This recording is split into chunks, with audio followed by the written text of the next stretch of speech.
Okay, this video is going to talk about price discrimination, and in particular, one particular type of price discrimination known as market segmentation price discrimination.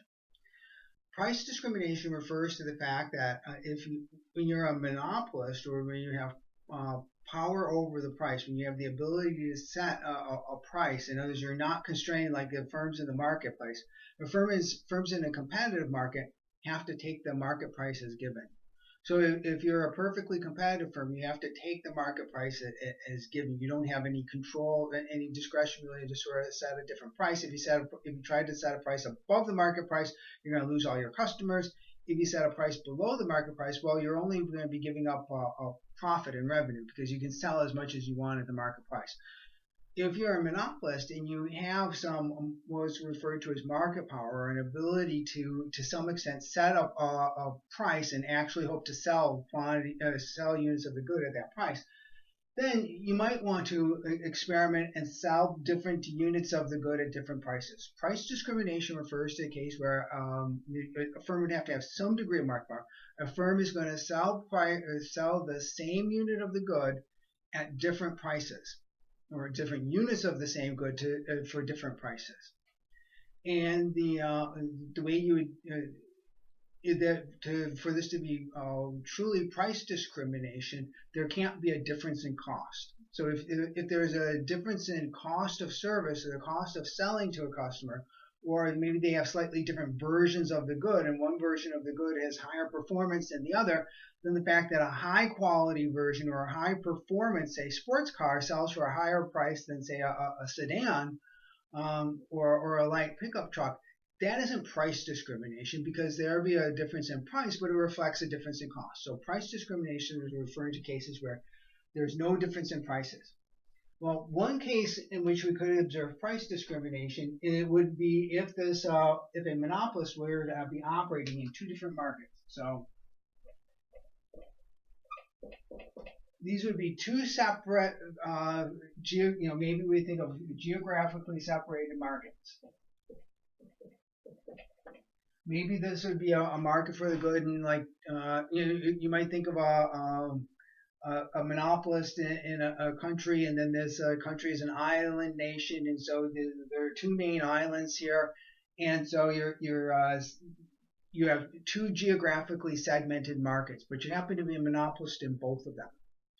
Now, what you're going to want to do is you're going to want to pay attention to marginal cost equal marginal revenue, and you're going to want to maximize profit. So essentially what we showed before in the monopoly equilibrium is the same thing we're going to do here, but the fact that the monopolist is operating in two markets allows the monopolist to, in effect, do what they did before that we showed in the monopoly equilibrium diagram, do that in each market.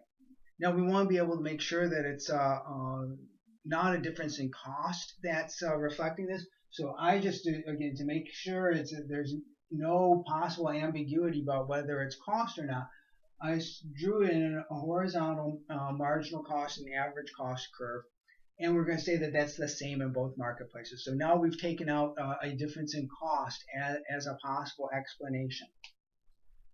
So the monopolist, this firm is a monopolist in both markets, and these two different markets have different demands. There are different demand curves for the good in the two different markets, which would sort of make sense because, again, we were talking about, say, geographically segmented markets. So two islands, an island nation with two main islands, and it's pretty costly to try to get this product from one island to the next. So you have this market segmented, and what you'd really do here, we have the marginal and average cost curves drawn in here, drawn in the market demand curve for each market. All we really have to do is draw in the marginal revenue curves and set marginal cost equal marginal revenue. So there's marginal revenue in market 1. Here's the marginal revenue curve in market 2. And then all we have to do is find marginal cost equal marginal revenue, and that will give us the profit maximizing quantity in each market. So we'll call that QM1. That's the quantity that would maximize the profit in market 1.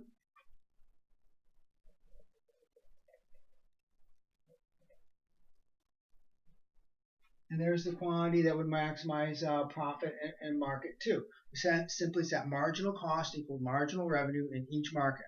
And all we've done in terms of think about this diagram versus the one with monopoly equilibrium is simply understand like, okay, you have two different market demand curves here because you're operating in these two markets. You can think of them separately, and you set a price independently. So the firm would choose a quantity of QM1 here. We have to read up to the demand curve and then over to get the price that they would charge in market one, and read up to the demand curve and over to get the price that they would charge in market number two. And then they would make a area monopoly profit here in each case.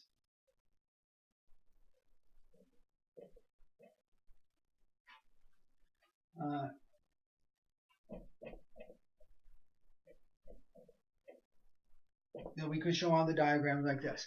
And it would turn out to be the case that if you want to think about like how would the monopolist get the largest profit operating over these two markets, well, it would be doing exactly what we've got here. So this would actually solve this. Like you want to think of a more of a complicated